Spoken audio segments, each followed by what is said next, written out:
యేసు లోక రక్షకుడు, యేసు పాప విమోచకుడు, యేసు లోక రక్షకుడు, యేసు పాప విమోచకుడు. ఎంత ఘోర పాపినైనను ఎంచక మరి క్షమించును.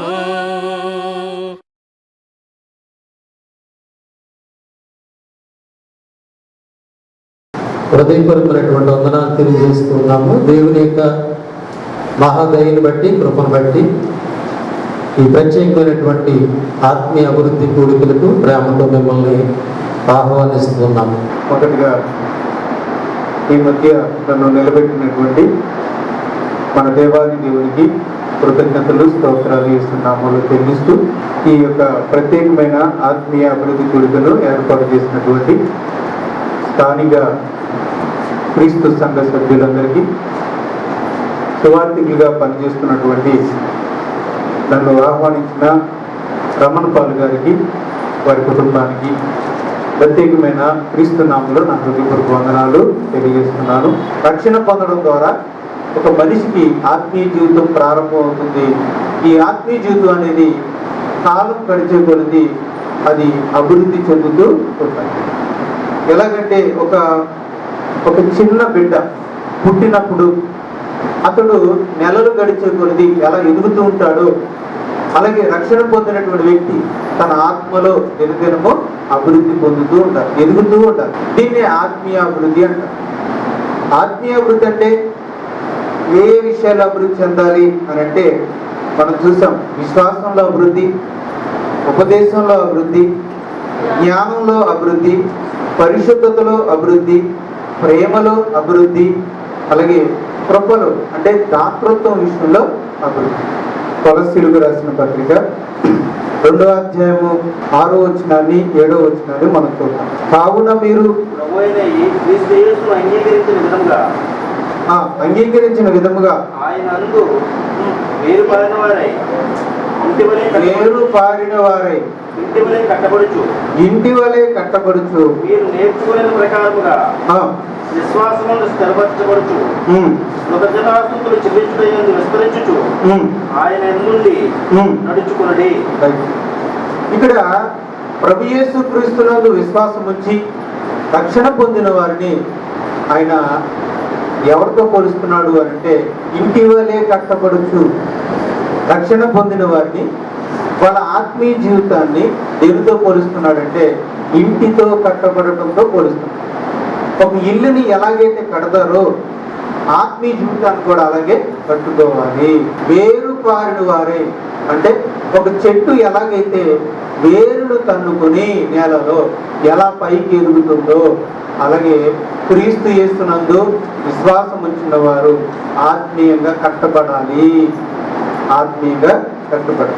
ఒక గృహము కట్టబడాలి అంటే మొదట పునాదులు వేయాలి, ఆ తర్వాత బేస్మెంట్ వేయాలి, ఆ తర్వాత గోడలు కట్టాలి. పిల్లర్స్ వేస్తాం, ఆ తర్వాత గోడలు కడతాం, తర్వాత స్లాబ్ వేస్తాం, తర్వాత రంగులు వేస్తాం. అక్కడితో ఇల్లు పూర్తుంది.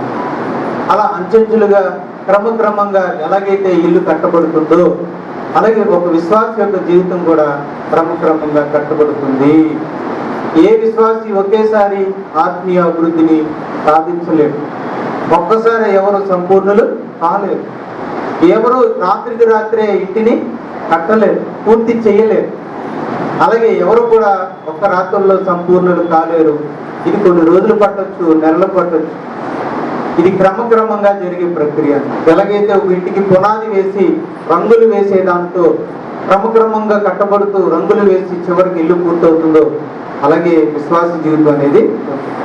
ఎలాగైతే ఒక చెట్టు ఒక మొక్కని విత్తనం వేసి అది వేళ్ళు తన్నుకుంటూ పైకి వచ్చి మొలకగా, మొక్కగా, చెట్టుగా, ఆ తర్వాత అది ఫలాలు ఫలిస్తుంది. ఫలాలు ఫలించేది ఎప్పుడు వస్తుంది? విత్తనం వేసిన రోజునే ఫలాలు వస్తాయా? రావు కదా. ముందు అది మొలకెత్తాలి, ఆ తర్వాత మొక్క అవ్వాలి, ఎదిగి చెట్టు అవ్వాలి, ఇంకా పెద్ద చెట్టు అవ్వాలి, దానికి కొమ్మలు రావాలి, ఫలము రావాలి, ఆ తర్వాత దాని నుండి కాయలు వస్తాయి, కాయలు కాస్త ఫలాలుగా మారుతాయి. ఈ ఫలాలు రావడానికి కొంతకాలం పడుతుంది. క్రమక్రమంగా అది ఎదిగి చక్కగా ఫలాలు అందించే స్థాయికి ఎలా వస్తుందో, అలాగే క్రైస్తవుడు కూడా తాను రక్షణ పొందిన తర్వాత క్రమక్రమంగా అభివృద్ధి చెందుతూ దేవునికి నచ్చిన ఫలాలను అందించే ఒక శ్రేష్ఠుడిగా మారుతాడు. కొరింథీయులకు రాసిన మొదటి పత్రిక 3వ అధ్యాయం 9వ వచనాన్ని 10వ వచనాన్ని మనం మేము దేవుని జతపరివారమై ఉన్నాము, మీరు దేవుని వ్యవసాయమును దేవుని గృహమునై ఉన్నారు. ఇక్కడ కూడా ఒక విశ్వాస జీవితాన్ని దేవుని వ్యవసాయంతో, అంటే ఒక తోట, చెట్టు, తర్వాత రెండోది దేవుని గృహము అని ఇంటితో పోలుస్తున్నాడు. క్రైస్తవ జీవితం అనేది ఒక మొక్క వలె ఎదుగుతున్న చెట్టును పోలి ఉన్నది, అలాగే క్రమంగా కట్టబడుతున్న ఇంటిని పోలి ఉన్నది. అందుకే 10వ వచనంలో అంటున్నాడు, దేవుడు నాకు అనుగ్రహించిన కృప చొప్పున నేను నేర్పరైన శిల్పకారుడు వలె పునాది వేసి తిని కట్టుచున్నాడు. ప్రతివాడు దాని మీద ఎలాగ కట్టుచున్నాడు, వేయబడినది తప్ప మరి ఒక పునాది ఎవడనూ వేయలేరు. ఈ పునాది యేసు. కనుక క్రైస్తవ జీవితానికి ఇంటి వలె కట్టబడుతున్న దాంతో పోలిస్తే ఒక ఇంటికి ప్రారంభం ఏంటి? పునాది అయితే క్రైస్తవ జీవితానికి కూడా ఒక పునాది అనేది, ప్రారంభం అనేది ఉంటుంది. ఆ ప్రారంభం ఒక నేర్పరైన శిల్పకారుని వలె వేసింది అంటే చాలా మంచి పునాది వేశాను అంట. అపోస్తలుడైన పౌలు తాను ఎవరికైతే బోధించాడో, ఎవరికైతే ప్రకటించాడో వారందరి జీవితాల్లో మంచి పునాదిని వేశాడు. అందుకే ఆనాడు పౌలు గారు ద్వారా ప్రారంభించబడినటువంటి సంఘములో ఉన్న ప్రజలు చాలా ఆత్మీయ విలువలు కలిగిన వారిగా ఉన్నారు. వారి జీవితాల్లో వారి యొక్క ప్రారంభం మంచి పునాది వేయబడింది. కనుక ఒక ఇల్లు బలంగా కట్టబడాలంటే పునాది కూడా మంచిగా ఉండాలి. అలాగే రక్షణ జీవితం అనేది చక్కగా బలముగా అభివృద్ధి చెందాలి అంటే ఒక మంచి పునాది ఉండాలి, మంచి ప్రారంభం అనేది ఉండాలి. ఉదాహరణకి ఇలా చెప్తాను జాతి. అలాగే ఒక చెట్టు బలముగా ఎదగాలంటే, బలముగా ఎదగాలంటే, చక్కగా కొమ్మలన్నీ విస్తారంగా వేయాలంటే, ఎన్నో కాయలు కాయాలంటే, అవి ఫలాలుగా మారాలి అంటే మొదట దాని ప్రారంభం మంచిగా ఉండాలి. ఇప్పుడు మనము వేసినప్పుడు ఒక మామిడి చెట్టు లేదంటే ఒక చెట్టు వేసాం, విత్తనం తీసుకొచ్చి వేసాం. పొరపాటున అది నకిలీ విత్తనం అనుకోండి, దానికి మనం ఎంత మంచి నీరు వేసినా, ఎన్ని ఎరువులు వేసినా సరే అది బలంగా ఉంటుందా, మంచిగా ఎదుగుతుందా, అది సరైన ఫలాలు ఫలిస్తుందా? ఇలాగ నకిలీ విత్తనాలు కొని ఆ తర్వాత మంచి ఫలాలు రాక లభోదీపోమని ఏడ్చిన ఎంతో మంది రైతులు మనం చూస్తున్నాం.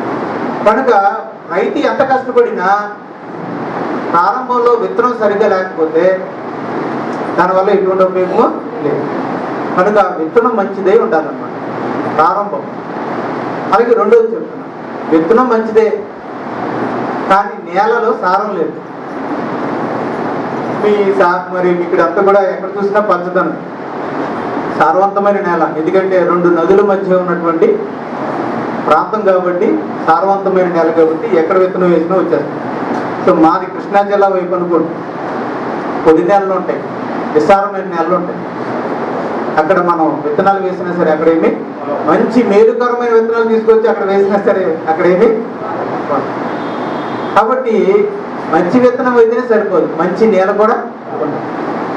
మూడవదిగా మంచి నేలే, మంచి విత్తనమే, కానీ కాస్త మనం నీళ్లు అందించాలి కదా. ఆ నీళ్లు అందించే దాంట్లో ఉప్పు కలిసింది అనుకోండి, లైట్గా సాల్ట్ కలిసింది అనుకోండి, ఇప్పుడు ఆ మొక్క ఎదుగుతుందా మంచిగా?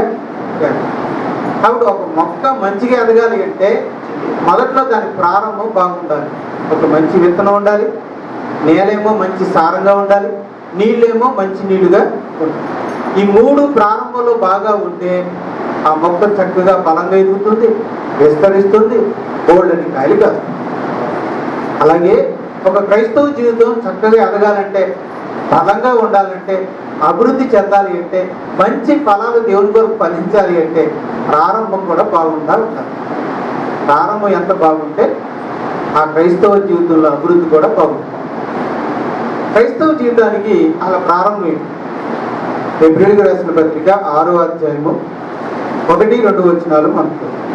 కాబట్టి 1 నిర్జీవ క్రియలను విడిచి నిర్జీవ క్రియలను విడిచి మారు మనసు పొందుటయు దేవుని యందు విశ్వాసమును బాప్తిస్మమును గూర్చిన బోధయు హస్త నిక్షేపణమును మృతుల పునరుద్ధానమును నిత్యమైన తీర్పును అను పునాది మరలా వేయక మూలోపదేశం మాని సంపూర్ణ మగుటకు సాగిపోదము. ఎవరు ఆత్మీయంగా క్రమక్రమంగా అభివృద్ధి చెందుతూ సంపూర్ణతలోనికి సాగిపోతారు అంటే ఎవరి పునాది అయితే బాగా ఉంటుందో వాడు. మనకు ప్రారంభం బాగుండాలి. పునాది మరలా వేయకంటే ఎన్నిసార్లు వేస్తాం అంటే బాగోకపోతే మరలా వేయాలి. చూడండి, కొన్ని గృహాల్లో బీటలు ఇచ్చేస్తాయి ఇల్లంతా.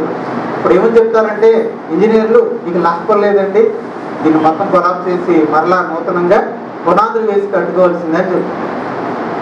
కాబట్టి మరలా పునాది ఎవరికి వేయాలి? మొదట్లో పునాది సరిగ్గా వేసుకోకపోతే మరలా పునాది అక్కడే పునాది కూడా అయిపోతుంది. ఎదుగుదల ఉండదు, అభివృద్ధి ఉండదు. కనుక పునాది అనేది మంచిగా ఉంటే అభివృద్ధి కూడా మంచిగా ఉంటుంది. వాళ్ళు సంపూర్ణత వైపు సాగిపోతారు. ఏటా పునాదులు అని అంటే మొదటిది నిర్జీవ క్రియలను విడిచి మారు మనసు పొందడం 1. 2 దేవుని యందు విశ్వాసం. 3 బాప్తిస్మమును గురించిన ఈ 3 గురించి ఉన్నాయండి. 4 ఉంది, హస్త నిక్షేపణ ఒకటి ఉంది, తర్వాత మృతుల పునరుద్ధానం ఒకటి ఉంది, నిత్యమైనటువంటి తీర్పు. ఈ 6లో మనం మొదటి 3 ఆలోచన. సో మొదటిది ఏంటంటే మారు మనసు. చెప్పండి, ఏమున్నది అక్కడ? మారు మనసు. 2వది విశ్వాసం. 3వది బాప్తిస్మం. ప్రతి క్రైస్తవుడు కూడా ఈ 3 ద్వారానే రక్షణ పొందుతాడు. కనుక ఇవి ప్రారంభ పునాదులు. ఈ ప్రారంభ పునాదులు ఎవరిలో అయితే మంచిగా పడతాయో వాళ్ళలో అభివృద్ధి ఉంటుంది, వాళ్ళు సంపూర్ణత వైపు సాగుతారు. ఎవరిలో సరిగ్గా ఉండవో వాళ్ళు ఎంత కష్టపడినా, వాళ్ళు ఎంతగా సాగు చేసినా వాళ్ళలో అభివృద్ధి ఉండదు, వాళ్ళు ముందుకి సాగలేదు, జారిపోతూ ఉంటారు. నేను మొదట్లో చెప్పాను, విత్తనం అనేది నకిలీదైతే రైతు రాత్రి పగలు కష్టపడినా సరే ఎదుగుదల అనేది ఉండదు. సారము, నేలలో సారం లేకపోతే రైతు ఎన్ని ఎరువులు వేసినా సరే ఉపయోగము ఉండదు. అలాగే ప్రారంభం అనేది సరిగ్గా లేకపోతే క్రైస్తవుడు ఎంత కష్టపడినా, ఎంత ప్రయాసపడినా, ఎన్ని ప్రార్థనలు చేసినా, ఎంత వాక్యం చదివినా ఆత్మీయంగా ఎదగలేడు. కనుక ప్రారంభం అనేది చాలా అవసరం. నాకు తెలిసి ఈ విషయమై మీరు ఎన్నోసార్లు వినుంటారు.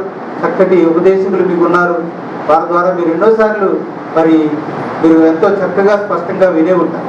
మరొకసారి వీటి గురించి మనం ఆలోచించాం. మారు మనసు గురించి నిర్జీవ క్రియలు విడిచిపెట్టి మారు మనసు పొందుతా. మారు మనసు అనేది ప్రారంభంలో పునాది. ఈ పునాది ఎవరికి బాగా బలంగా పడుతుందో వాళ్ళ యొక్క ఆత్మీయ జీవితం చాలా సాఫీగా సాగిపోతుంది.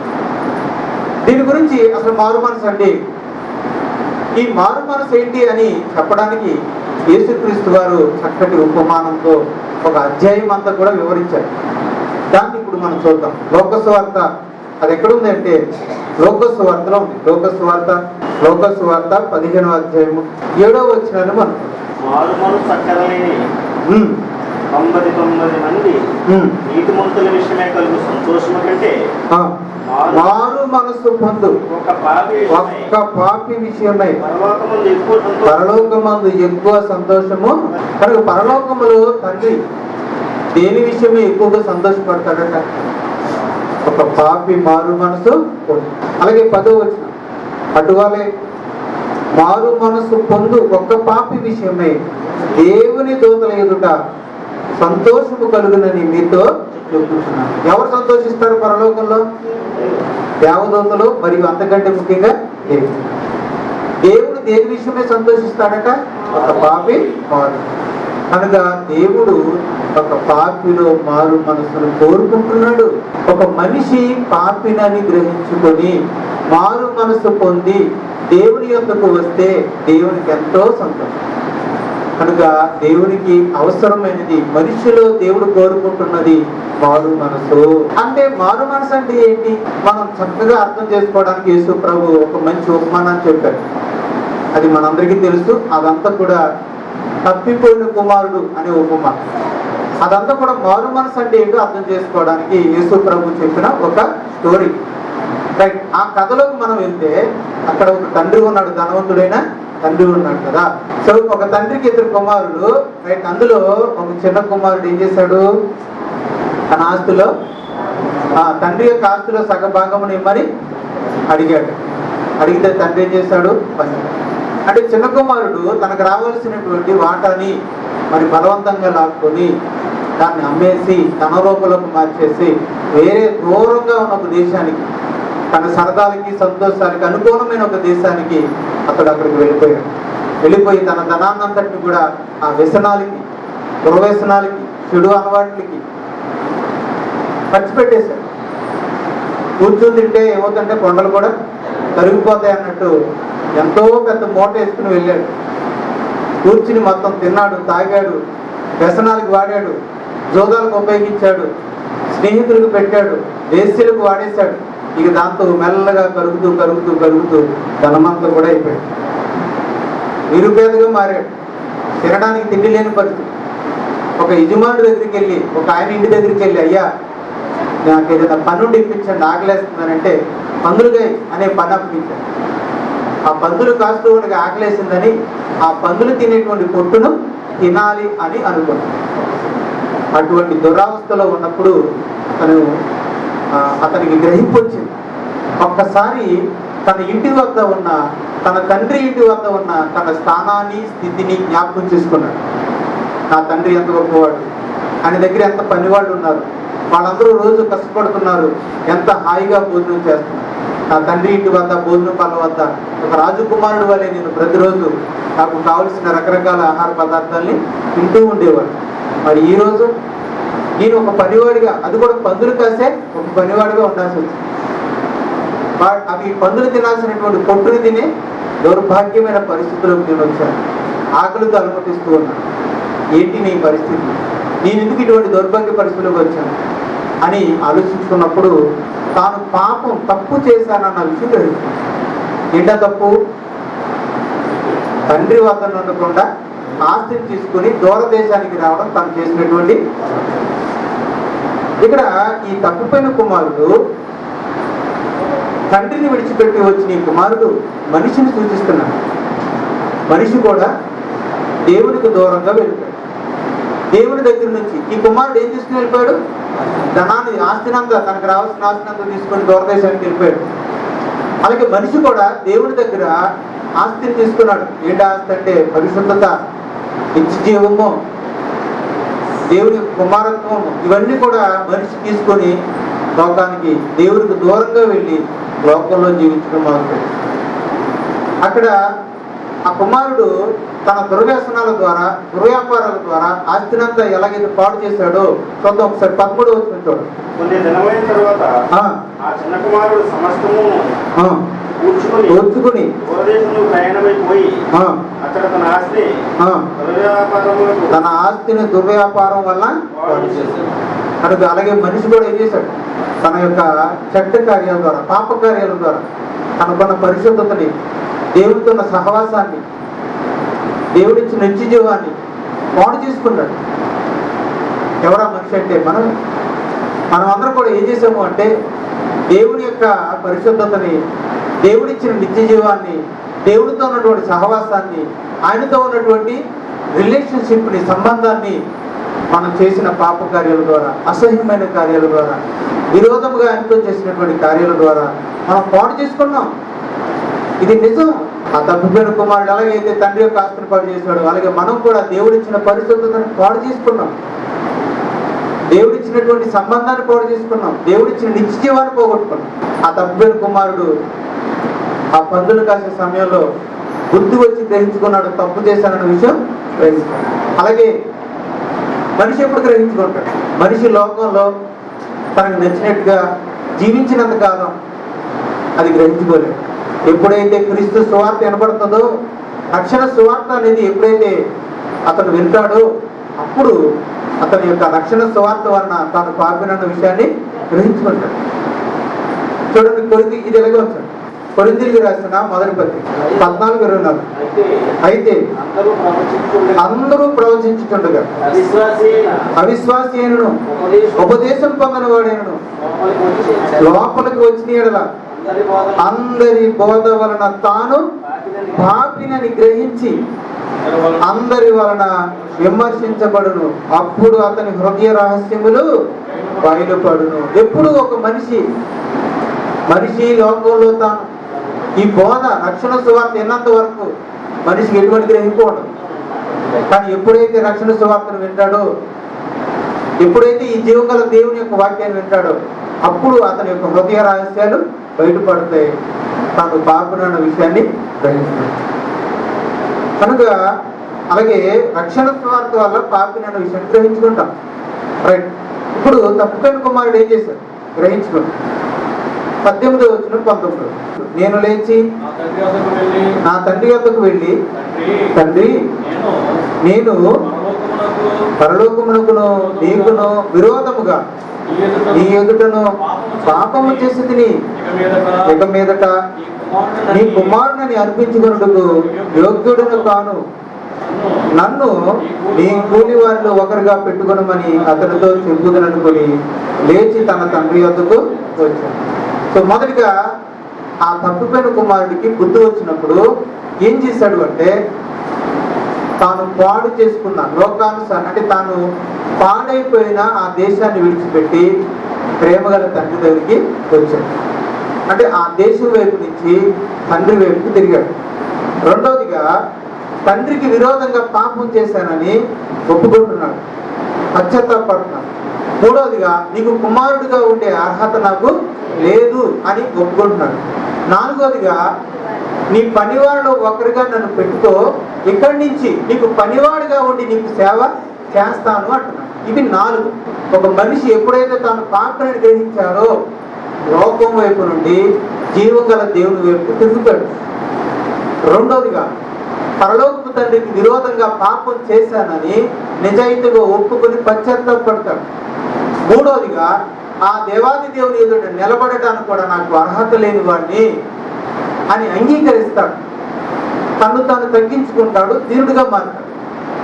నాలుగవదిగా, నాయనా ఇక మీదట నీకు సేవకునిగా ఉండి, నీ కుమారుడిగా కాదు నీకు పనివాడిగా ఉండి నా మిగిలిన జీవితాన్ని నీకు సమర్పించుకుంటున్నాను.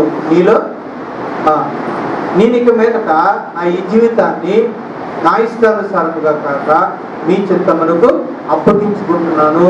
ఇప్పటి వరకు ఒక మాట చెప్పాలంటే, ఇప్పటి వరకు నేను లోకంలో నాకు నచ్చినట్టుగా బ్రతికాను, ఇక మీదట నా జీవితాన్ని మీ చేతులకి అప్పగిస్తాను, ఈ సేవ చేసుకుని జీవిస్తాను అని. అలా ఎవరైతే తప్పుపోయిన కుమారుడు వలె స్పందిస్తారో వారు నిజంగా మారు మనసు పొందాడు. ఎవరైతే తాను స్నేహం చేసి పాడైపోయిన లోకం వైపు నుంచి దేవుని వైపు హృదయపూర్వకంగా తిరిగారో, రెండోదిగా దేవునికి విరోధంగా పాపం చేశానని నిజాయితీగా ఒప్పుకుని పశ్చాత్తాపడ్డారో, మూడోదిగా ఎవరైతే దేవుని ఎదుట పాపిని నేను దేవుని ఎదుట నిలబడ్డానికి కూడా యోగ్యత లేనివాడిని అని తనను తాను తగ్గించుకున్నారో, నాలుగోదిగా మిగిలిన ఈ జీవితాన్ని నా శాశ్వత జీవితాన్ని ప్రభువానికి సమర్పిస్తున్నాను అని ఎవరైతే అప్పగించుకుంటున్నారో వాడు నిజముగా మారు మనసు. ఆ కుమారుని ఏ విధంగా రిసీవ్ చేసుకున్నాడు? వాడికి దూరంగా ఉన్నప్పుడు తండ్రి చూసి కనికరపడి వాని మెడ మీద పడి 22వ వచనంలో తండ్రి తన దాసును చూసి ప్రశస్త వస్త్రము త్వరగా తెచ్చి వీనికి కట్టి వీని చేతికి ఉంగరం పెట్టి పాదములకు చెప్పులు. ఆ ప్రశస్త వస్త్రం ధరింపు చేయాలంటే ముందు కడిగి స్నానం చేయించాలిగా, మురికితో వచ్చుంటారు కదా, క్రీస్తు రక్తంతో కడగబడతారు. రెండోదిగా ప్రశస్త వస్త్రములు ధరింపు చేయమన్నాడు, నీతి వస్త్రమును ధరింపు చేయుదును అన్నాడు. రైట్. మూడోది ఏం పెట్టాడు? ఉంగరం. ఉంగరం ఏంటంటే అధికారానికి అర్హతకు సూచిస్తుంది.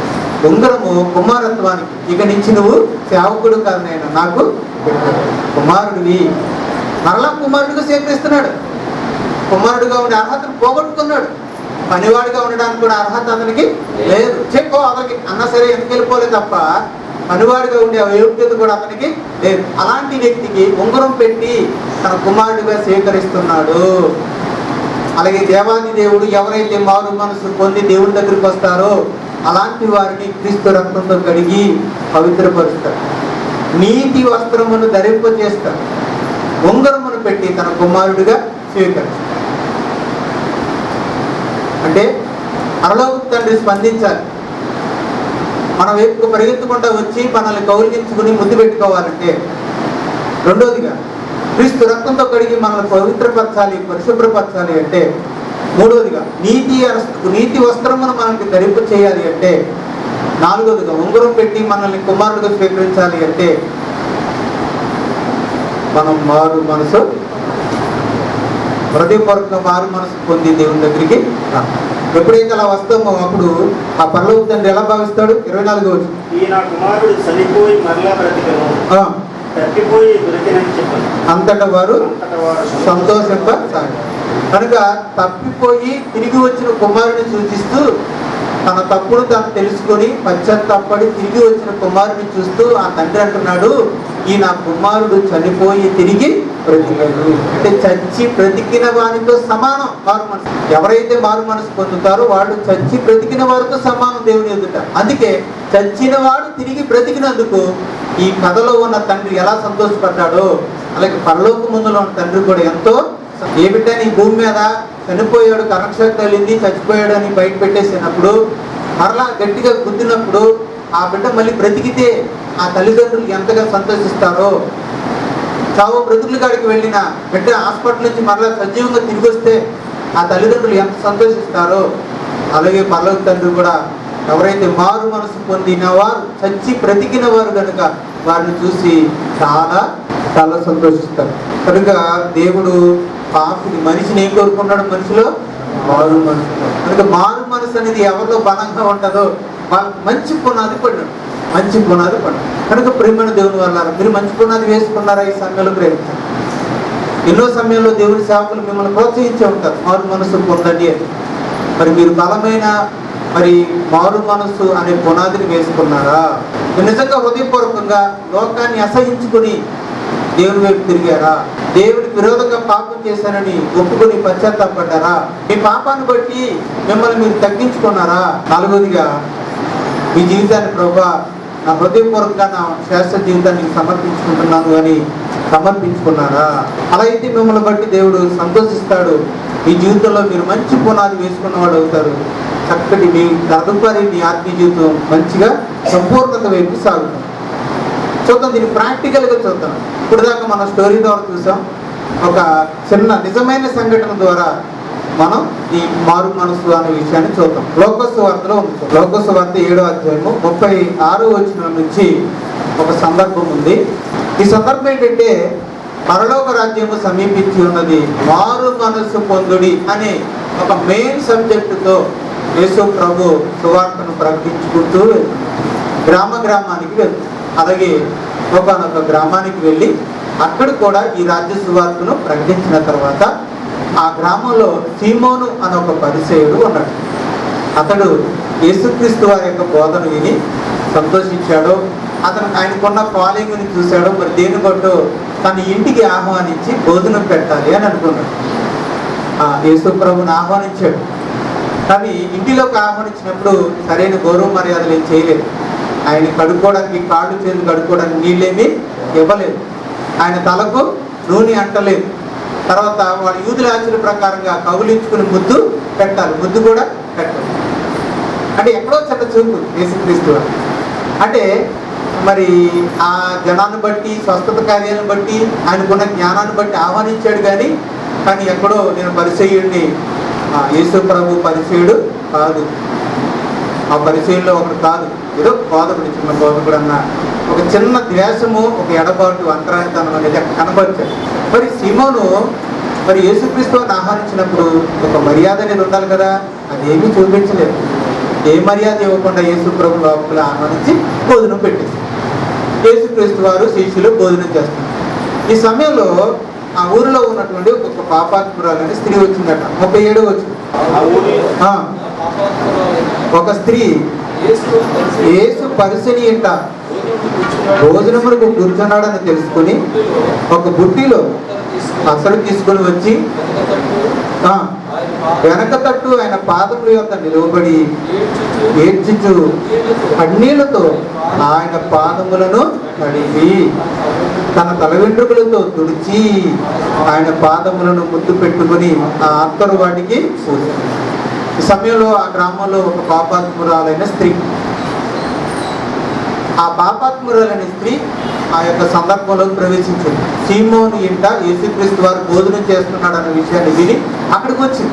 ఎందుకు వచ్చింది ఆమె అని అంటే, యేసు ప్రభు యొక్క రాజ్య సువార్తనే విన్నప్పుడు తన హృదయ రహస్యములు బయటపడినప్పుడు తాను పాపనైన విషయాన్ని గ్రహించుకుంది. అందుకే ఉండబట్టలేక నేను పరలోక తండ్రికి విరోధంగా పాపం చేశాను కనుక ఈ పాపం నుంచి విడుదల పొందాలి అంటే నేను ఎవరి దగ్గరికి వెళ్ళాలి? ప్రభు యేసుక్రీస్తు వారి దగ్గరికి నేను వెళ్ళాలి. ఆయనే సరైన వ్యక్తి, ఆయనే నిజమైన రక్షకుడు అని గ్రహించి ఆయన ఇంటనున్నాడని కూడా తెలుసుకుని కూడా ఆమె ఇంటిలోనికి వెళ్ళింది. ఆయన పాదాల దగ్గరకు వచ్చింది. పాదాల మీద పడి ఏడవడం మొదలు. ఏడుస్తూ ఉంటే కన్నీళ్ళు వస్తున్నాయి. ఆ కన్నీళ్లు జరజర కారి యేసు ప్రభు యొక్క పాదాలని తడిపేసినాయి. అంటే ఆమె ఎంతగా ఏడ్చి ఉండదు? వాళ్ళు ఎన్ని కన్నీళ్ళు వచ్చి ఉంటాయి? ఆయన పాదాలు తడిసిపోయేంత కన్నీళ్ళు వచ్చినాయి. అంటే ఆమె ఎంత ఏడ్చుంటది? ఆమె ఎంత ఏడ్చిందంటే ఆమెకి ఎంత పశ్చాత్తాపం వచ్చి ఉండదు? అంటే తన జీవితంలో తను చేసిన పాపాలన్నిటి విషయమై తనకి ఎంత పశ్చాత్తాపం వచ్చి ఉంటుందో కనుక అంతగా ఏడ్చింది. అంతటి కన్నీళ్లు వలకపోతుంది. ఆ పశ్చాత్తాపాన్ని చూసిన యేసు ప్రభు కరిగిపోయాడు. ఆమెతో ఏమంటున్నాడు చూద్దాం. 48వ వచనంలో నీ పాపములు క్షమించబడి ఉన్నవి అని ఆమెతో అనేను. 50వ వచనం అందుకు ఆయన నీ విశ్వాసము నిన్ను రక్షించెను, సమాధానం గలదాని వెళ్ళమని నా స్త్రీతో చెప్పాను. యేసు ప్రభు ఆమెకు వరాలు ఇస్తున్నాడు. యేసుక్రీస్తు వారు ఆమెతో ఏమంటున్నాడు? నీ పాపములు క్షమించబడి నీ విశ్వాసము నిన్ను రక్షించను. అంటే ఇప్పుడు ఆమెకి ఏమొచ్చింది చెప్పండి? ఒకటి పాప క్షమాపణ, 2 రక్షణ, సమాధానం, 3వది ఏంటి? సమాధానం. ఎలా వచ్చింది ఈ 3ను? ఒకటి పాప క్షమాపణ, అప్పటి వరకు పాపిగా ఉన్న తనకు పాప క్షమాపణ జరిగి తన పాపాలన్నీ కూడా. ఇప్పుడు ఆమె పాపాత్మురాలైన స్త్రీయా, పవిత్రురాలైన స్త్రీయా? పాపాత్మురాలని స్త్రీగా వచ్చింది, ఒక పవిత్రమైన స్త్రీగా మారి ఇంటికి వెళ్ళింది. ఏం చేసిందంట? తన పాపముల విషయమే పరిశీలన. అదే మారు మనసు. ఈమెలో ఎవరు కనపడుతున్నారు? ఆ తప్పుమైన కుమారుడు కనపడుతున్నారు. చూడండి, తండ్రి నీకు విరోధంగా నేను పాపం చేశాను, నీ ఎదుట కుమారుడిని అనిపించడం నాకు అర్హత లేదు అని ఆ కుమారుడు అలాగే ఏడ్చాడు, పశ్చాత్తాపడ్డాడు. అలాగే ఈమె కూడా పశ్చాత్తాపం. అది స్త్రీ అయినా పురుషుడైనా ఎవరైతే చేసిన పాపం విషయమై దేవుడి దగ్గరికి వచ్చి పశ్చాత్తాపడతారో, కన్నీరు కాల్చారో వారిలో తప్పుకొని కుమారుడు కనపడుతుంది. మీరు గమనించండి, అంతలా పశ్చాత్తాపడగానే యేసు ప్రభు చూడండి వెంటనే అమ్మ 3 రోజులు ఏడ్చాక అప్పుడు ఇస్తాను అన్నాడా? ఆయనకి అర్థమైపోయింది. ఏమర్థమైందో తెలుసా? ఆమె తాను పాపములు చేశానని ఒప్పుకుంటుంది. తన పాపముల విషయమై పశ్చాత్తాపడుతుందన్న విషయాన్ని యేసు ప్రభు గ్రహించి చాలా ఒక పాపి మారు మనసు పొందడం నేను కోరుకుంటున్నాను. అది నువ్వు పొందావు కనుక నువ్వు దేనికోసమైతే వచ్చావు ఆ పాప క్షమాపణ నీకు బహుమానంగా ఇస్తున్నావు, రక్షణ నీకు బహుమానంగా. కొరింథీయులకు రాసిన క్షమించండి 2వ పత్రిక 7వ అధ్యాయం 10వ వచనంలో ఏమంటున్నారు చూడండి. దైవ చిత్తానుసారమైన దుఃఖము రక్షణార్థమైన మారు మనసును కలుగజేయును. అంటే రక్షణ కలుగు చేసే మారు మనసు. ఇప్పుడు ఈమె పాపాత్మురాలైన స్త్రీలో ఉన్న దుఃఖం ఎటువంటి దుఃఖం? లోకానుసారమైన దుఃఖమా, దైవ చిత్తానుసారమైన దుఃఖమా? అంటే లోకానుసారమైన దుఃఖం కూడా ఉందా? ఉంది. ఏంటది? మీకు మా ఇంట్లో బాగా నాకంటే ఎక్కువ మంచిలు కట్టేసుకున్నారు అని వాళ్ళకి, మాకు కాకుండా వాళ్ళకి ఉద్యోగం వచ్చేసింది, మేకంటే వాళ్ళకి మంచి డబ్బు సంపాదించేస్తున్నారు. వాళ్ళు కొనేసుకున్నారు, కారు కొనేసుకున్నారు, ఫ్రిడ్జ్ కొనేసుకున్నారు, నగలు కొనేసుకున్నారు, టీవీ కొనేసుకున్నారు, ఈ వాళ్ళ పిల్లలు ఎదిగిపోతున్నారు. అది మన ఏడు. ఇలాంటి లోకానుసారంగా నాకు ఇది లేదని అది లేదని ఏడుస్తారే వాళ్ళందరూ కూడా లోకానుసారమైన. అలా ఏడిస్తే ఏమొస్తుంది? మరణం వస్తుంది. కొంతమందికి ఎంత చెప్పినా అర్థం కాదు. ఎందుకమ్మా అంటే వింటరే. నేను కొంత విశ్వాసంలో అల్పంగా ఉన్న వారికి కొన్ని ఏదైనా కష్టమైన పరిస్థితి కలగగానే ఏమవుతాం, దిగులు పడిపోతాం, బాధపడిపోతాం, భయపడిపోతాం. దానివల్ల అనారోగ్యాలు పాలైపోతాం తప్ప ఎటువంటి ఉపయోగము ఉండదు. కాబట్టి లోకానుసారమైన దుఃఖము మరణమును కలిగి చేస్తుందేమో కానీ దైవ చిత్తానుసారమైన దుఃఖము రక్షణార్థమైన మారు మనసును. ఇప్పుడు పాపాత్మురాలైన స్త్రీ యేసుప్రభు యొక్క పాదాల దగ్గరికి వచ్చి దేని గురించి ఎడుతుంది? డబ్బు లేదని ఎడుతుందా? ఆశీర్వాదం లేదని ఎడుతుందా? పెళ్ళి అవ్వలేదని ఎడుతుందా? పిల్లలు పుట్టలేదని ఎడుతుందా? దేనికి ఎడుతుంది? పాపం చేశానని ఎడుతుంది. అది దైవ చిత్తానుసారణ.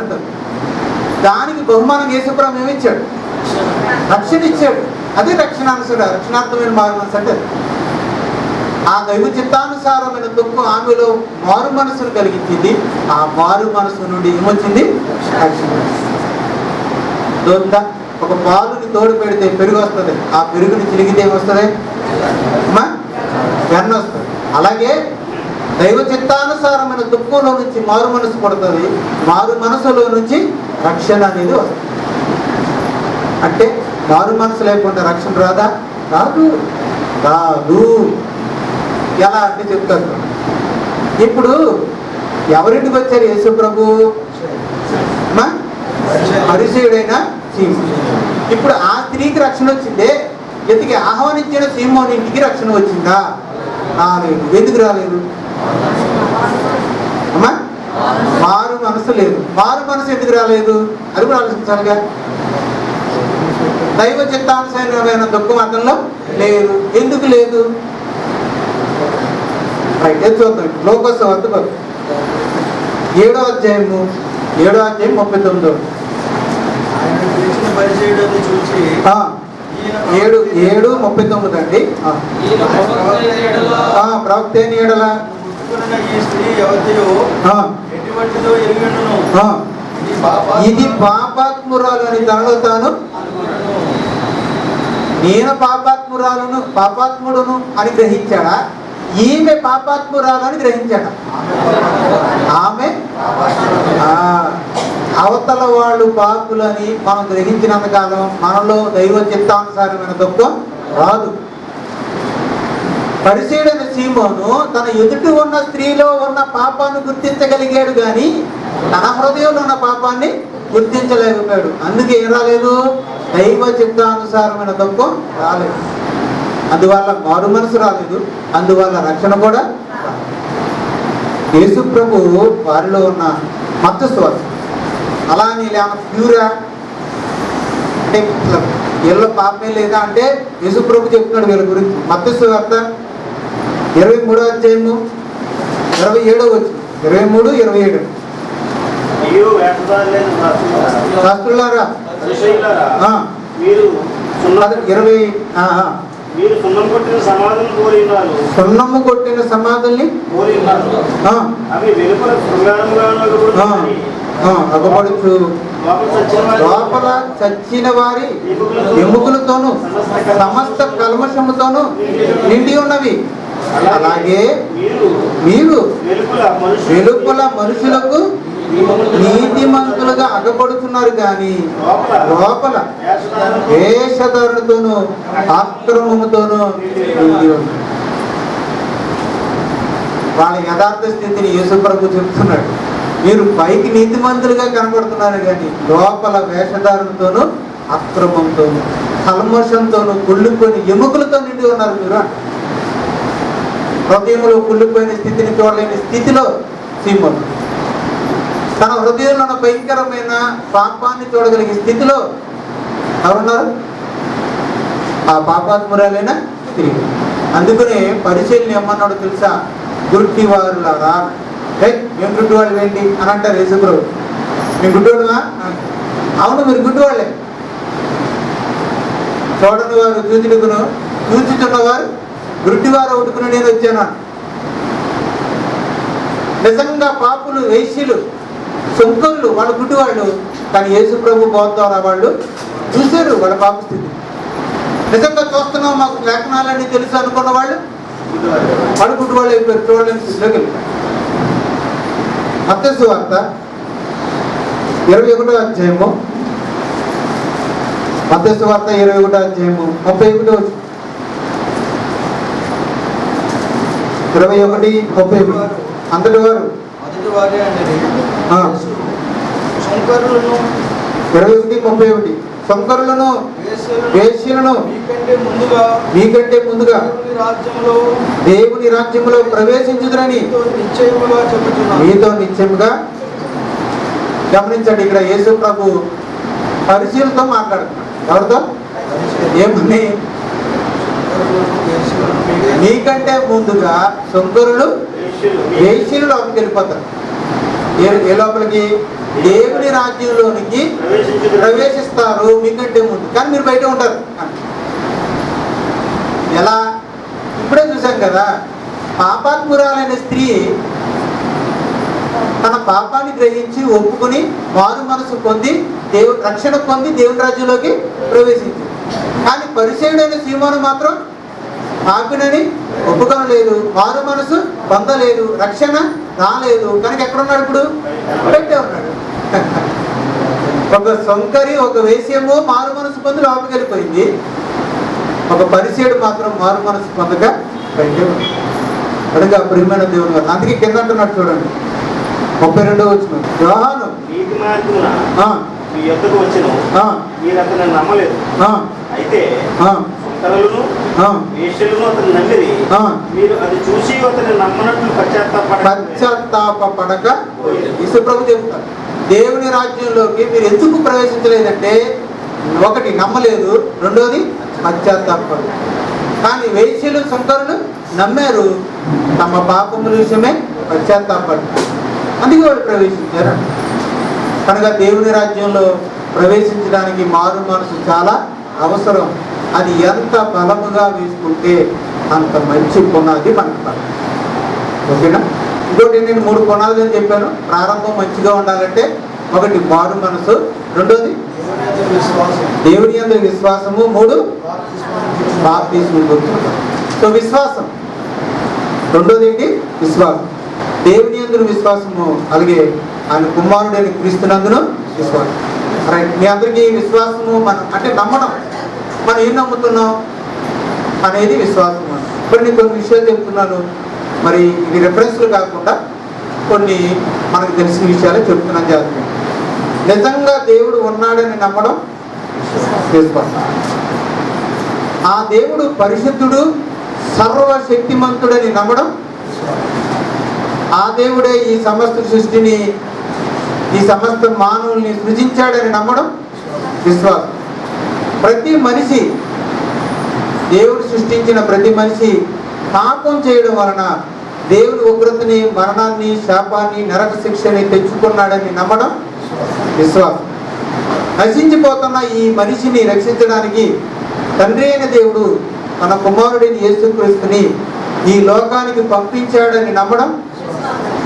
దేవుని కుమారుడు ఈ లోకానికి వచ్చి మనిషిగా పుట్టి 33 సంవత్సరాలు జీవించి ఏ పాపం చేయకుండా పరిశుద్ధంగా జీవించి మన పాపాలని తన మీద భరించి శిలువ మీద ప్రాణం పెట్టి 3వ దినాన తిరిగి లేచాడని నమ్మడం విశ్వాసం. విశ్వాసం అంటే ఏంటంటే చూసి నమ్మడం, చూడకుండా నమ్మడం.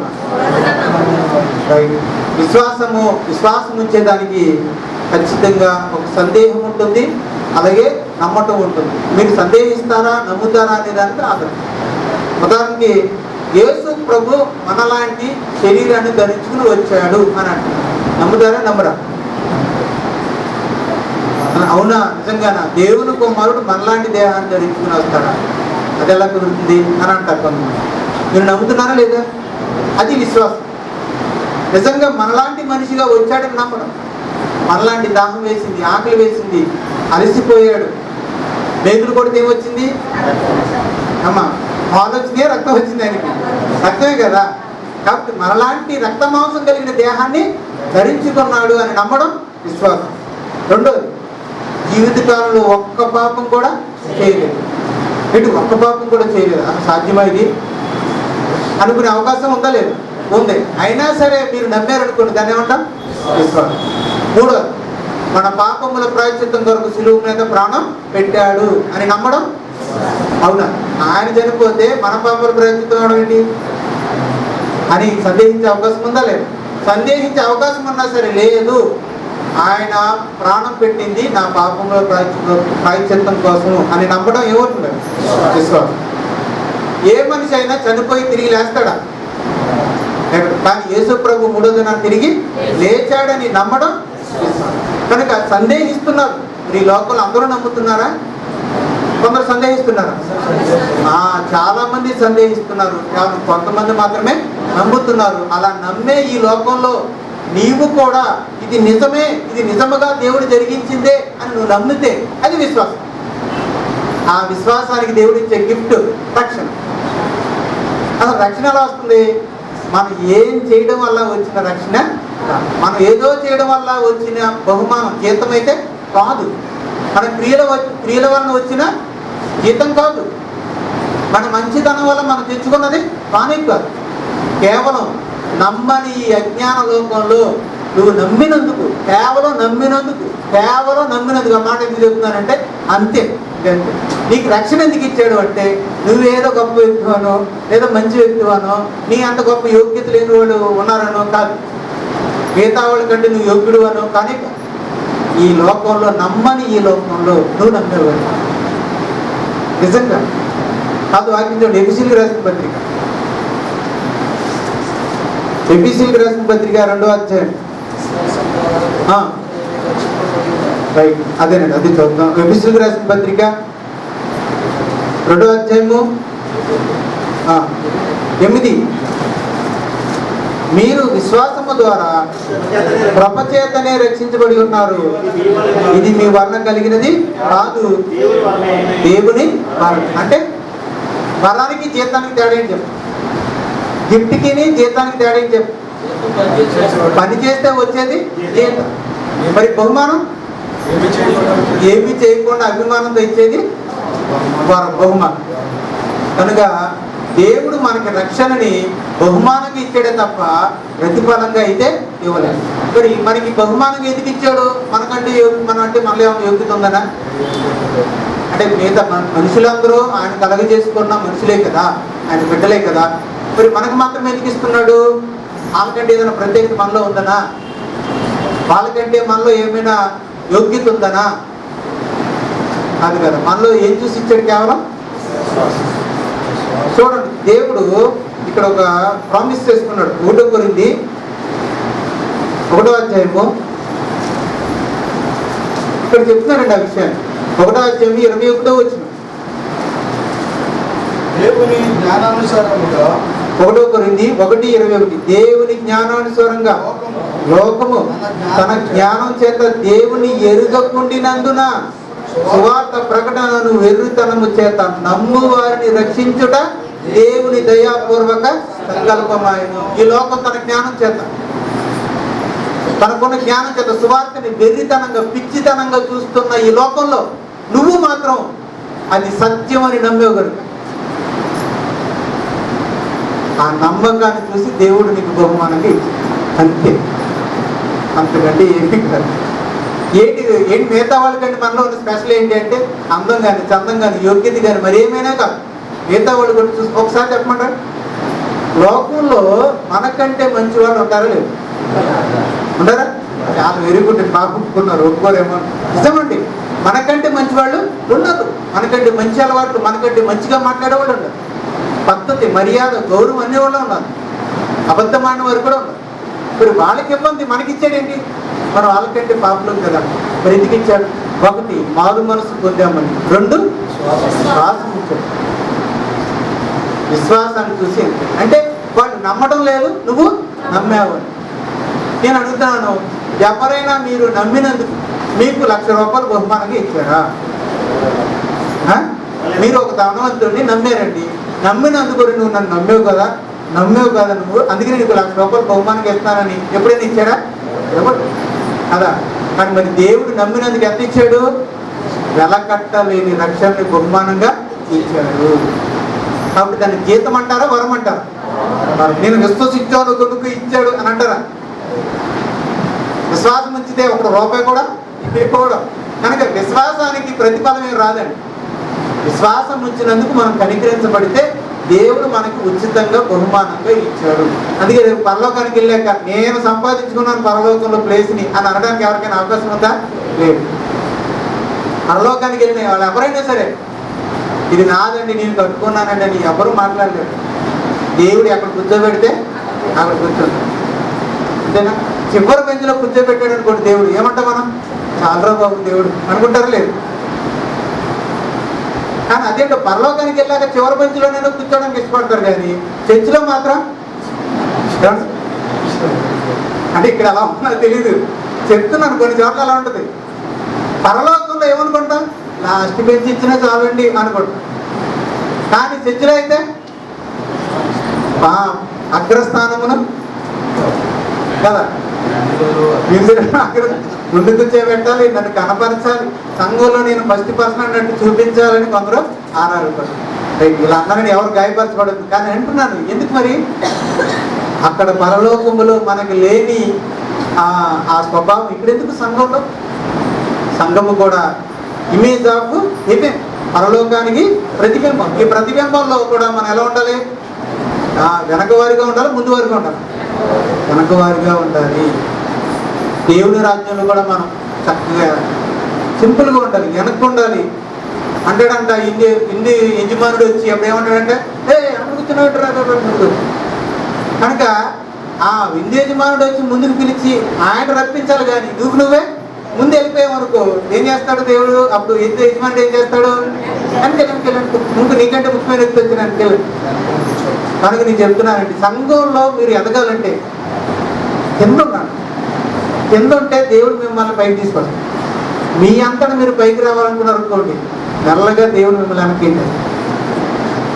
రాజ్యం అయింది, అసలు మీదా లేకపోతే ఆయనదే నాదా? ఎవరిది రాజ్యం? అయింది. ఈ దేవుని రాజ్యంలో మీరు ఎదగాలనుకుంటే మీకు మంచి చక్కటి చెక్క ఒకటి చెప్తాను. అదేంటంటే వెనక్కి ఉండడం నేర్చుకోండి. అప్పుడు ఆటోమేటిక్గా దేవుడు మిమ్మల్ని ఎదురుస్తాడు. అంతేనండి, అంతకంటే నా చిన్నతనంలో నుంచి నేను చేసిన పని అదే. వెనక్కుంటాను కానీ దేవుడు ఏం చేస్తుంటాడు? ఎదరు తీసుకుంటాడు. నాకు వస్తే ఇక్కడికి వచ్చి వాక్యం చెప్పి అంత అర్హత అయితే నాకు లేదు, నేను ఎంతో చిన్నవాడిని. కానీ ఇదిగో శ్యాంబాబు గారు కిషోర్ నువ్వు కూడా రావాలి వాక్యం చెప్పాలి అని చెప్పేసి ఆయన అంటూ ఉండేవాడు. నేను ఎందుకు లేండి, అక్కడ నాకంటే అనుభవం వాళ్ళు ఉన్నారు, పెద్దవాళ్ళు ఉన్నారు, చక్కగా చెప్పేవాళ్ళు ఉన్నారు అని అంటూ ఉండేవాడిని. అలా చాలా కాలం గడిచింది. ఆ తర్వాత ఇదిగో దేవుడు అవకాశం ఇచ్చాడు, గోపాలని గారు ప్రేరేపించారు, నన్ను తీసుకురావడం. అక్కడి నుంచి ఇదిగో సహోదరుల పిల్లలతో జరిగింది. కనుక మనం వెనక్కి దాటి ఉంటే మనల్ని దేవుడే ముందుకి తీసుకున్నాడు. అలా కాకుండా మనం ముందుకు వెళ్ళాలని దేవుడు మనం అనుకుంటే దేవుడు ఏం చేస్తాడు? మనల్ని వెనక్కి తిరిగి. దీనులను లేవనెత్తేవాడు దేవుడు, అహంకారులను అణిచేవాడు దేవుడు. గుర్తుపెట్టుకోవాలి మనం. రైట్, మనందరం ఇక్కడ ఎక్కడున్నాం? మనం విశ్వాసం కాడ ఉన్నాం. విశ్వాసము రైట్ చూద్దాం. విశ్వాసం వల్లనే మనకి ఇంకొకటి ఏంటంటే విశ్వాసం వల్లే రక్షణ వచ్చింది. ఇప్పుడు రెండు తెలుసుకున్నాం. ఒకటి మారు మనసు, రెండోది విశ్వాసం. రైట్, మూడోది ఏంటంటే బాప్తిస్మం. బాగా గుర్తుపెట్టుకున్నాం. బాప్తిస్మం చూడండి, బాప్తిస్మం అనగానే మీ అందరికి తెలుసు, వాక్యానుసారమైన బాప్తిస్మం పొందాలి. చిలకరింపు బాప్తిస్మం పొందాలా? నీటిలో ములిగిన బాప్తిస్మం పొందాలా? పూర్తిగా ములగదు. ఎందుకనంటే బాప్తిస్మము మాటకు అర్థమే ముంచబడటం. తర్వాత అది దేనికి సాదృశ్యం అంటే మరణానికి పూర్తి పెట్టడానికి సాదృశ్యం. అది చిలకరిస్తే సమాధి చేసినట్ట, కనుక నీటిలో పూర్తిగా ఉంచబడం. తర్వాత బాప్తిస్మం అనేది డబ్బు కోసం తీసుకోకూడదు. రెండోదిగా సంఘ సభ్యత్వం కోసం తీసుకోకూడదు. కొంతమంది ఏదో పార్లో డబ్బులు ఇస్తున్నారని బాప్తిసాలు తీసుకుని ఉంటారు. రెండోది సంఘ సభ్యత్వం కోసం బాప్తిస్మం తీసుకున్నాం అంటే నాకంటూ ఒక స్థానం ఉండాలి, నన్ను గుర్తించాలంటే నేను కూడా ఏం చేయాలి? బాప్తిస్మం. దానివల్ల ఉపయోగం ఉంటుంది. మూడవదిగా పెళ్లి కొరకు బాప్తిస్మం తీసుకుంటారు. అవండి సువార్తికులు గారు అర్జెంట్గా బాప్తిస్మం ఇచ్చాడు. ఇప్పుడేంటి అర్జెంట్గా పెళ్లి జరిగిపోతుంది కదా. రైట్, మన ఈ సంఘాలు అయితే మనం పెద్దగా పట్టించుకోం. అదే అలాంటి సందర్భాలు తక్కువ. బయట సంఘాల్లో పరిస్థితి ఏంటంటే అతనికి పెళ్లి చేయాలంటే అతనికి ఏం ఇవ్వాలి? బాప్తిసం ఇవ్వాలి. అందుకని అతను పెళ్లి కోసమైనా ఏం తీసుకుంటాడు? బాప్తిసం. దానివల్ల ఉపయోగం ఉంటుంది. కొంతమంది మొహమాటంతో బాప్తిసం తీసుకుంటారు. ఎందుకంటే కొంతమంది పద్దాకంటే ఏ బాప్తిసం తీసుకోవా ఇది వచ్చిన బాబు పద్దాకు తినేస్తున్నారు బుర్ర, ఒకసారి గులిగెత్తి గొడవ ఉండిపోద్ది అనుకుని తీసుకునే వాళ్ళు ఉంటారు. తర్వాత 4వది, అందరితో పాటు నేను తీసుకోవాలి. ఇప్పుడు సంఘంలో 10 మంది తీసుకున్నారు అనుకోండి, ఈయనకు వచ్చేస్తుంది ఉత్సాహం అప్పుడు దాకా నేను మునిగేస్తాను. నువ్వెందుకు మునుగుతున్నారా అంటే ఆ 10 మంది మునుగుతున్నారు కనుక నేను మునిగేస్తాను అంటారు. అదేంటి? నీకంటూ ఒక మారు మనసు వచ్చిందా? విశ్వాసం వచ్చిందా? ఇక్కడి నుంచి క్రీస్తులో జీవించాలనే అభిప్రాయం నీలోకి వచ్చిందా? ఆ 10 మంది తీసుకున్నారు కాబట్టి అతను తీసేసి, ఆ 10 మంది ఫ్రెండ్స్ నేను తీసేసుకోవాలి. కాబట్టి అలా తీసుకుంటే ఉపయోగం. కొంతమందికి నాకు 18 సంవత్సరాలు వచ్చినాయండి, నిండినాయండి, అందుకే తీసుకుంటాను. కాబట్టి నాకు 18 సంవత్సరాలు వచ్చినాయి అని నిండిని కనుక తీసుకుంటున్నా ఇటువంటి వాటి వరకు. తర్వాత కొంతమందికి ప్రభు నేను రొట్టె తినలేకపోతున్నానండి, తినాలంటే ఏం కావాలి? బాప్తిసం కావాలి, అది తీసుకుంటానండి. సో అటువంటి అభిప్రాయాలతో బాప్తిసం తీసుకుంటే ఎటువంటి ఉపయోగము ఉండదు. ఎందుకనంటే యోహాను సువార్త 3వ అధ్యాయం, యోహాను సువార్త 3వ అధ్యాయం 5వ వచనం. ఒకడు నీటి మూలముగా యేసును, ఒకడు నీటి మూలముగాను ఆత్మ మూలముగాను జన్మించితేనే గాని దేవుని రాజ్యంలో ప్రవేశించలేడు. దేవుని రాజ్యంలో ప్రవేశించాలంటే నీటి మూలంగాను ఆత్మ మూలంగాను తిరిగి జన్మించాలి. కనుక ఆత్మ మూలంగా తిరిగి జన్మించకుండా నీటి మూలంగా తిరిగి జన్మిస్తే దేవుని రాజ్యంలోకి ప్రవేశిస్తావా? అర్థం కాలేదా? అయితే చూడండి, అపోస్తుల కార్యాలు 2వ అధ్యాయము 37వ వచనం. అపోస్తుల కార్యాలు 2వ అధ్యాయము 37వ వచనం. వారి మాట విని హృదయములో నొచ్చుకొని సహోదరులారా మేమేమి చేయవల్లని అప్పుడు పేతురు ఏమన్నాడు? పేతురును కడమపరుచుని అడుగుగా పేతురు మీరు మారు మనసు పొంది పాప క్షమాపణ నిమిత్తము యేసుక్రీస్తు నామమున బాప్తిస్మం పొందుడి. అంటే బాప్తిసం ఎప్పుడు పొందాలి? కామ ఉంది కదా, కామ. మారు మనసు పొంది కామ బాప్తిసం పొందుడి. కనుక మారు మనసు లేకుండా బాప్తిసం పొందడం వల్ల ఉపయోగమేమి లేదు. ఆత్మ మూలంగా తిరిగి జన్మించకుండా నీటి మూలంగా తిరిగి జన్మించడం వల్ల ఉపయోగమేమి ఉండదు. కనుక మారు మనసు ముందు ఉండాలి, విశ్వాసం ఉండాలి, ఆ తర్వాత బాప్తిసం. ఇలాగే ఒక అతను ఫిలిప్పు పరిచర్యలో సమరయ ప్రాంతంలో పరిచర్య చేస్తున్నాడు. ఫిలిప్ అతనికి అపోస్తుల ద్వారా వచ్చిన వరాల ద్వారా స్వస్థత కార్యాలు చేస్తున్నాడు. దేవుని రాజ్యాన్ని ప్రకటిస్తున్నాడు, స్వస్థత కార్యాలు చేస్తున్నాడు. ఈ సమరయ అనే పట్టణంలో ఒక గారడీ వాడైన సీమోను ఉన్నాడు. అతడు ఈ సీమోను ఫిలిప్పు చేసే సూచిక్రియలు చూశాడు. బాబోయ్, ఇది సూచిక్రియలు, అద్భుతాలు అని చూసి అదిరిపోయి ఆశ్చర్యపోయి ఈయనే నిజమైన క్రీస్తు, నేను అబద్ధమైన వాడిని అని గ్రహించాడు. ఏంటో మొత్తానికి తల వంచాడు. బాప్తిసం తీసుకున్నాడు. ఆ సూచిక్రియలన్నీ చూసి మొత్తానికి మారిపోయిన అన్నట్టుగా వచ్చి నేను కూడా నమ్మేశానండి, నన్ను కూడా ముంచేయండి అన్నాడు. కనుక ముంచేశారు. ముంచేసిన తర్వాత ఈ ఫిలిప్పుని అనుసరిస్తున్నాడు. ఒక రోజున అపోస్తలులు యెరూషలేము నుంచి వచ్చారు. వారి నుంచి చేతుల నుంచి ప్రార్థన చేయగానే పరిశుద్ధాత్మ యొక్క వరాలు రావడం వల్ల వారు భాషలతో మాట్లాడడం, ప్రవచించడం జరిగింది. ఇది గమనించినటువంటి సీమోను, గారడీ సీమోను ఏమన్నాడంటే పేతురు గారితో పేరమాడుతున్నాడు. ఏమని? చాలా డబ్బులు తెచ్చి వారికి ఇచ్చుచు అంటున్నాడు, ఈ పరలోకపు వరాన్ని నాకు అమ్మండి. అంటే డబ్బుతో కొంటాడంటే ఈ వరాన్ని. నేను మాట్లాడుతున్నాను, డబ్బుతో కొనేవాడు నెక్స్ట్ ఏం చేస్తాడు? మరి డబ్బుడికే అమ్ముతాడు. ప్రధాన ₹1,00,000 కొన్నాడు అనుకోండి, నెక్స్ట్ ఏం చేస్తాడు? నీకు పరిశుద్ధాత్మ వారు రావాలా రైట్ అని నీకు 10,000 టికెట్ పెడతాడు. అదే కదా, ఇప్పుడు కచ్చేరుపులు అమ్ముకుంటున్నారు, నూనె డబ్బాలు అమ్ముకుంటున్నారు. వీళ్ళందరూ మీరు అమ్ముకుంటున్నారంటే ఏంటి? ఇప్పుడు కచ్చేరి ఎంత ఉంటుందండి మామూలుగా? 10 రూపాయలు లేదా అంటే కొంచెం ₹20 వేసుకున్న కాస్ట్లీ అనుకుంటే, మంచిది అనుకుంటే ₹20 వేసుకుంటాం. ఎంతకు అమ్ముతారు అంటే నేను ఎప్పుడే వెళ్ళలేదు కొనలేదు కాబట్టి నిజంగా వెళ్ళి కొన్నవాడు చెప్పండి ఎంతకు అమ్ముతారు? ఓకే 100 రూపాయలు కనీసం ఎంతకు అమ్ముతారండి? మీకు ఎవరు తెలీదా? వెళ్ళలేదు కనీసం 100 రూపాయలైనా అమ్ముతారండి. ఇప్పుడు 20 రూపాయలకు చీపు ఎందుకు 100 రూపాయలు అయిపోయింది? ఇది ప్రార్థన చేసిన కచ్చి, దేవుని వరం కలిగిన కచ్చి పనేసరికి ఎంత అయింది? 20 రూపాయలు కాస్త ఏమైంది? అమ్ముతున్నాడు. రైట్. కనుక వ్యాపారం చేస్తున్నాడు అంటే ఖచ్చితంగా ప్రారంభంలో ఏదో తప్పు ఉందని. అందుకే చూడండి ఇక్కడ ఇతడు ధనంతో దేవుని వరాన్ని కొనాలనుకుంటున్నాడు, దేవుని వరంతో వ్యాపారం చేయాలనుకుంటున్నాడు. ఎప్పుడైతే అలా అనుకున్నాడు, పేతురు తన హృదయాన్ని చూసినప్పుడు 8వ అధ్యాయం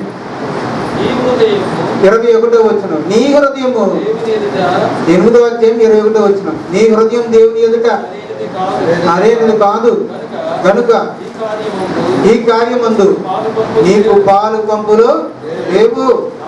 కాబట్టి ఈ నీ చెడుతనము మానుకొని మారు మనసు నుండి ప్రభుని పిచ్చి పిచ్చి వేసలేకు.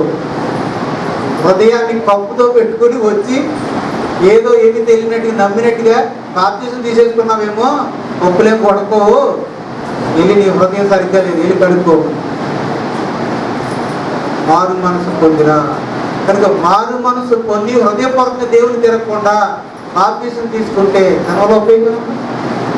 అందుకే అంటాడు చూడండి, ఒకవేళ నీ హృదయాలోచన క్షమించబడవచ్చును, నీవు ఘోర దుష్టత్వంలోను దుర్నీతి బంధకములో ఉన్నట్టు నాకు కనబడుతున్నదని చెప్పి. కనుక దొంగ వేషం వేసి బాప్తిసం తీసేసుకున్నాడు, కానీ హృదయాంతరంగాల్లో మార్పు లేదు, మారు మనసు లేదు.